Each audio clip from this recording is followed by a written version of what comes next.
Charan! Hello, good morning everyone! Happy Sunday po sa inyong lahat, lalong-lalo na sa mga Aeronatics, Team Charan at Charanatics. Ayan, nandito po tayo ngayon sa Kasukabe Station. Ito, magpupunta kami ni Kane sa, sa Game Center. Ayan, pakita ko lang yung paligid dito sa Kasukabe Station.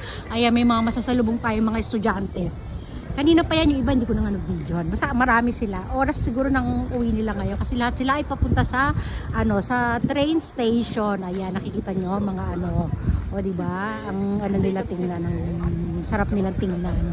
Naalala ko yung mga panahon na ako'y nag-aaral pa at nagkakating-kating lang. Ayan ito, natutuwa ako sa punong ito. Ayan hindi ko alam kung ano ibig sabihin nun, basta may tali sa dalawang puno. Pinag-connect nila yung dalawang puno. Ito naman yung sa harapan ng Kasukabe Station. Ito, hindi ko alam anong tawag niya sa siguro yun yung pinaka landmark nila dito sa Kasukabe Station.